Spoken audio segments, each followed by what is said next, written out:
بسم اللہ الرحمن الرحیم۔ السلام علیکم ورحمۃ اللہ وبرکاتہ۔ دوستو، آج میں آپ کے سامنے حاضر ہوا ہوں ایک نیا وظیفہ لے کر۔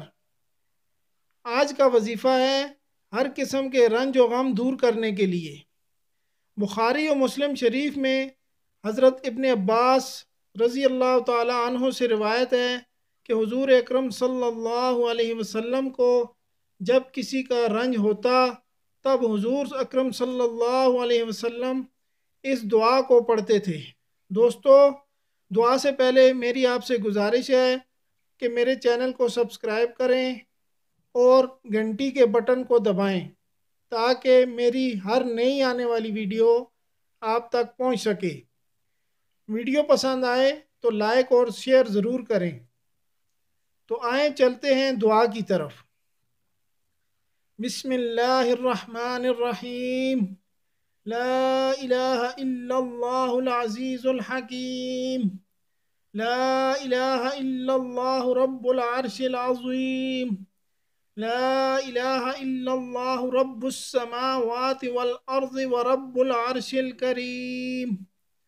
دوستو، اگر کسی کا کوئی قریبی عزیز فوت ہو جائے یا کسی کا مال کھو جائے یا کوئی اور کسی قسم کا بھی صدمہ رنج ہو جو برداشت نہ ہو سکے، ایسے سخت وقت میں اس دعا کا پڑھنا رنج کو ایسا دور کرتا ہے جس طرح کانٹا نکل جانے سے رات معلوم ہوتی ہے۔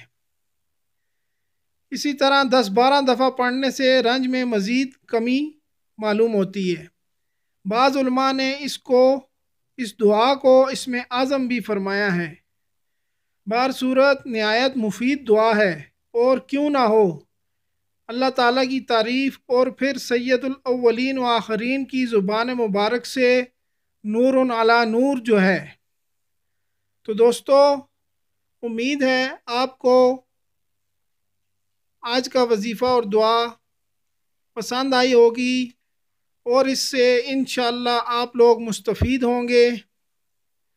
تو دوستو، میری دعا ہے اللہ تعالیٰ سب کے اوپر اپنا کرم کریں۔ آپ لوگ بھی میرے لیے دعا کریں تاکہ میں روزانہ آپ کو ایک نئے وظیفے سے آگاہ کرتا رہوں۔ تو دوستو، اگلی ویڈیو ایک نئے ٹاپک کے ساتھ لے کر آپ کے سامنے حاضر ہوں گا۔ اس وقت تک کے لیے آپ سے اجازت چاہتا ہوں۔ اپنا خیال رکھیے گا۔ اللہ حافظ، فی امان اللہ۔